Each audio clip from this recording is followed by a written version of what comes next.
AI এর দুনিয়ায় বড় পরিবর্তনের পথে ভারত। ডিপ ফেক, ভুয়ো ছবি, কৃত্রিম কণ্ঠস্বর এবং এআই নির্মিত আপত্তিকর কন্টেন্টের অপব্যবহার রুখতে আরও কড়া নিয়ম আনার প্রস্তাব দিয়েছে কেন্দ্র। নতুন খসড়া প্রস্তাব কার্যকর হলে সরকার বা আদালতের বৈধ নির্দেশের ভিত্তিতেই বেআইনি এআই নির্ভর কন্টেন্ট সরানোর সময়সীমা 36 ঘন্টা থেকে কমে হতে পারে মাত্র 3 ঘন্টা। অর্থাৎ কোনো ক্ষতিকারক কন্টেন্ট চিহ্নিত হওয়ার পর সেটি দ্রুত ব্লক বা সরিয়ে ফেলতে হবে এই সংশ্লিষ্ট সোশ্যাল মিডিয়া প্ল্যাটফর্মকে। শুধু তাই নয়, এআই দিয়ে তৈরি ছবি, ভিডিও বা অডিও যাতে সাধারণ ব্যবহারকারীরা সহজেই শনাক্ত করতে পারেন তার জন্য স্পষ্ট এআই লেভেল এবং মেটা ডেটা যুক্ত করার প্রস্তাবও রয়েছে। এখন দেখার বিষয়টি চূড়ান্ত নিয়মে কি পরিবর্তন আসে এবং বাস্তবে সোশ্যাল মিডিয়া প্ল্যাটফর্মগুলি কতটা দ্রুত এই নতুন বিধি কার্যকর করতে পারেন।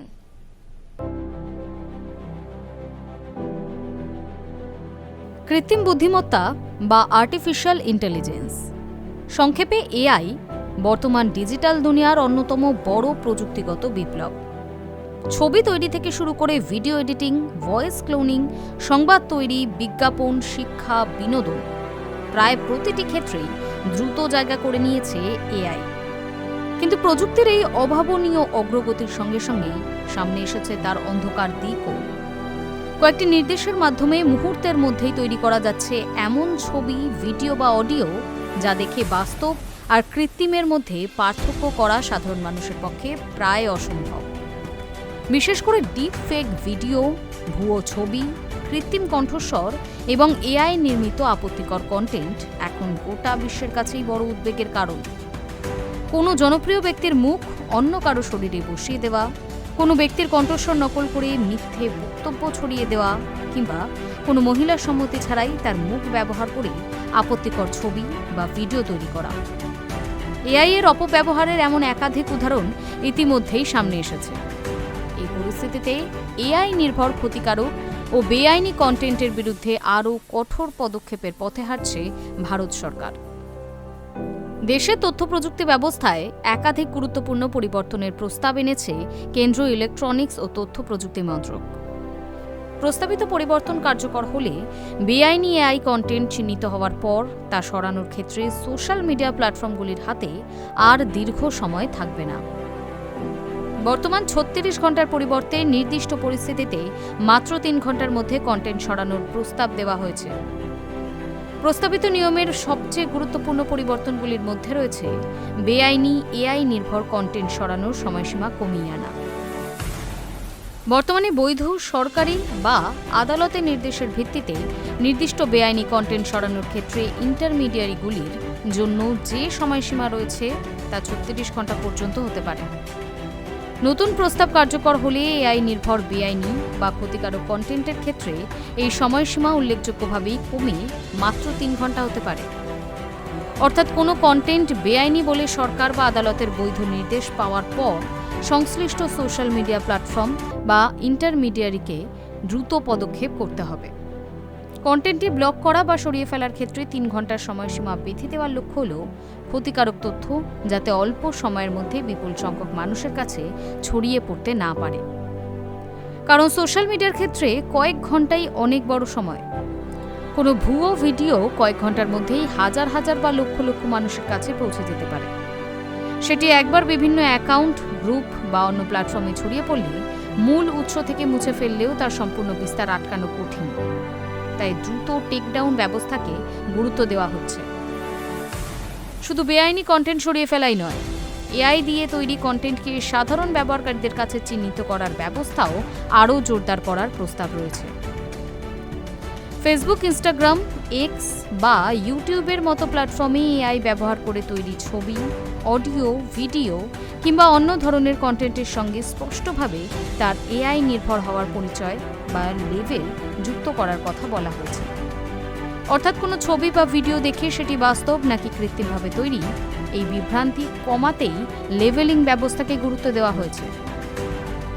এর পাশাপাশি এআই নির্মিত কন্টেন্টের সঙ্গে মেটা ডেটা যুক্ত করার প্রস্তাবও গুরুত্বপূর্ণ। মেটাডেটার মাধ্যমে কোনো ডিজিটাল কন্টেন্টের উৎস বা সেটি কিভাবে তৈরি হয়েছে সে সম্পর্কে অতিরিক্ত তথ্য সংরক্ষণ করা সম্ভব হতে পারে। ভবিষ্যতে কোনো ছবি বা ভিডিও নিয়ে প্রশ্ন উঠলে তার ডিজিটাল উৎস শনাক্ত করার ক্ষেত্রে এই ব্যবস্থা সাহায্য করতে পারে। তবে শুধু লেভেল থাকলেই যে সাধারণ মানুষ প্রতিটি ক্ষেত্রে সহজেই ভুয়ো কন্টেন্ট শনাক্ত করতে পারবেন এমনটা নিশ্চিত নয়, কারণ এআই প্রযুক্তি দ্রুত উন্নত হচ্ছে। ফলে লেভেলিংয়ের পাশাপাশি ব্যবহারকারীদের ডিজিটাল সচেতনতা এবং প্ল্যাটফর্মগুলির প্রযুক্তিগত নজরদারি দুই দিকেই গুরুত্বপূর্ণ হয়ে উঠতে হবে। এআই অপব্যবহারের সবচেয়ে আলোচিত ক্ষেত্রগুলির মধ্যে রয়েছে ডিপ ফেক। কোনো ব্যক্তির মুখ বা কণ্ঠস্বর অত্যন্তই সম্ভবসম্মতভাবে অন্য কোনো ভিডিও বা অডিওর সঙ্গে জুড়ে দেওয়া যায় এই প্রযুক্তির সাহায্যে। রাজনৈতিক ব্যক্তিত্ব, অভিনেতা অভিনেত্রী, ব্যবসায়ী থেকে শুরু করে সাধারণ মানুষ কেউই এর অপব্যবহার থেকে সম্পূর্ণ নিরাপদ নন। বিশেষ করে মহিলাদের ক্ষেত্রে সম্মতি ছাড়া তাদের ঘনিষ্ঠ ছবি বা ভিডিও বড় সমস্যা হয়ে উঠেছে। কারো আসল ছবি ব্যবহার করে এআই এর সাহায্যে আপত্তিকর ছবি তৈরি করে তা সোশ্যাল মিডিয়ায় ছড়িয়ে দেওয়া সম্ভব। একইভাবে শিশুদের যৌন নির্যাতনমূলক কন্টেন্ট তৈরি বা ছড়িয়ে দেওয়ার ক্ষেত্রেও এআই ভয়াবহ অপব্যবহারের সুযোগ তৈরি করেছে। প্রস্তাবিত নিয়মে এই ধরনের কন্টেন্টের বিরুদ্ধে আরও কঠোর ব্যবস্থা নেওয়ার কথা বলা হয়েছে। শুধু কন্টেন্ট প্রকাশের পর সেটিকে সরিয়ে ফেলার ব্যবস্থা নয়, প্ল্যাটফর্মগুলিকে এমন প্রযুক্তিগত ব্যবস্থা গ্রহণের দিকেও জোর দেওয়া হচ্ছে যাতে ক্ষতিকারক কন্টেন্ট তৈরি বা ছড়িয়ে পড়ার সম্ভাবনাই কমে যায়। এখানেই অটোমেটেড টেকনিক্যাল টুলের গুরুত্ব বাড়ছে। এআই নির্ভর প্রযুক্তি দিয়েই যেমন ডিপ ফেক তৈরি করা যায়, তেমনি এআই ভিত্তিক ডিটেকশন সিস্টেম ব্যবহার করে সন্দেহজনক কন্টেন্ট চিহ্নিত করা সম্ভব। ফলে প্রযুক্তির অপব্যবহার রুখতে প্রযুক্তিকেই অন্যতম হাতিয়ার হিসেবে ব্যবহার করার পরিকল্পনা রয়েছে। নতুন প্রস্তাবিত ব্যবস্থায় সাধারণ ব্যবহারকারীদের অভিযোগের ক্ষেত্রে সময়সীমা কমানোর কথা রয়েছে। বর্তমানে অভিযোগ নিষ্পত্তির ক্ষেত্রে যে 72 ঘন্টা সময়সীমা রয়েছে তা কমিয়ে 36 ঘন্টা করার প্রস্তাব করা হয়েছে। অর্থাৎ কোনো ব্যবহারকারী যদি কোনো কন্টেন্ট নিয়ে অভিযোগ করেন, তাহলে প্ল্যাটফর্মকে আগের তুলনায় অনেক দ্রুত সেই অভিযোগ পর্যালোচনা করতে হবে। আরও গুরুত্বপূর্ণ বিষয় হল নগ্নতা, ছদ্মবেশ বা একই ধরনের সংবেদনশীল বিষয় সংক্রান্ত অভিযোগের ক্ষেত্রে সময়সীমা আরও কমানোর প্রস্তাব রয়েছে। এই ধরনের অভিযোগের নিষ্পত্তির জন্য 24 ঘন্টার পরিবর্তে মাত্র 2 ঘন্টার সময়সীমা নির্ধারণের প্রস্তাব করা হয়েছে। এই পরিবর্তনের পিছনেই মূল যুক্তি হল সংবেদনশীল কন্টেন্টের ক্ষতির মাত্রা সময়ের সঙ্গে দ্রুত বাড়ে। বিশেষ করে কারো সম্মতি ছাড়া তৈরি অন্তরঙ্গ ছবি বা ভিডিও যদি অনলাইনে ছড়িয়ে পড়ে, তাহলে কয়েক ঘন্টার মধ্যেই তা অসংখ্য মানুষের কাছে পৌঁছে যাচ্ছে। ফলে দেরিতে পদক্ষেপ নেওয়া মানে অনেক ক্ষেত্রে ক্ষতি আরও বাড়তে পারে। এআই নির্ভর ভুয়ো বা বেআইনি কন্টেন্ট ছড়িয়ে পড়ার জন্য শুধু কন্টেন্ট নির্মাতাকেই দায়ী করা হচ্ছে না। নতুন প্রস্তাবিত কাঠামোয় সোশ্যাল মিডিয়া প্ল্যাটফর্মগুলির উপরও বাড়তি দায়িত্ব দেওয়ার কথা বলা হচ্ছে। ব্যবহারকারীরা যাতে এআই কন্টেন্ট তৈরি বা শেয়ার করার আগেই তার সম্ভাব্য আইনি পরিণতি সম্পর্কে সচেতন থাকেন, সেই বিষয়ে প্রয়োজনীয় সতর্কবার্তা বা ব্যবস্থা নেওয়ার দায়িত্ব প্ল্যাটফর্মগুলির উপর বর্তাবে। এর অর্থ হলো কোনো ব্যবহারকারী যদি এআই দিয়ে তৈরি কোনো ভুয়ো ছবি বা ভিডিও শেয়ার করতে যান, তাহলে তাকে শুধু শেয়ার বাটন দেখালেই চলবে না, সম্ভাব্য আইনি ঝুঁকি সম্পর্কে সচেতন করার ব্যবস্থাও থাকতে পারে। এর ফলে ব্যবহারকারীকে সিদ্ধান্ত নেওয়ার আগে অন্তত একবার ভাবার সুযোগ দেওয়া সম্ভব হবে। তবে এই ব্যবস্থার প্রস্তাব প্রয়োগ কতটা কার্যকর হবে তা নির্ভর করবে প্ল্যাটফর্মগুলির প্রযুক্তিগত পরিকাঠামো এবং নজরদারির ব্যবস্থার উপর। এআই কন্টেন্টের ক্ষেত্রে সবচেয়ে বড় সমস্যা হচ্ছে গতি। আগে কোনো ভুয়ো ছবি বা ভিডিও তৈরি করতে যথেষ্ট সময়, দক্ষতা ও প্রযুক্তিগত জ্ঞানের প্রয়োজন হতো। এখন অনেক ক্ষেত্রে কয়েকটি নির্দেশ দিয়েই অত্যন্ত বাস্তবসম্মত ছবি বা ভিডিও তৈরি করা সম্ভব হচ্ছে। তারপরে রয়েছে সোশ্যাল মিডিয়া অ্যালগরিদম। চমকপ্রদ, বিতর্কিত বা আবেগপ্রবণ কন্টেন্ট খুব দ্রুত ভাইরাল হয়ে যেতে পারে। ফলে কোনো ভুয়ো ভিডিও যদি কয়েক ঘন্টার মধ্যেই ভাইরাল হয়ে যায়, পরবর্তীতে সেটি মুছে ফেললেও তার প্রভাব পুরোপুরি মুছে ফেলা সম্ভব হয় না।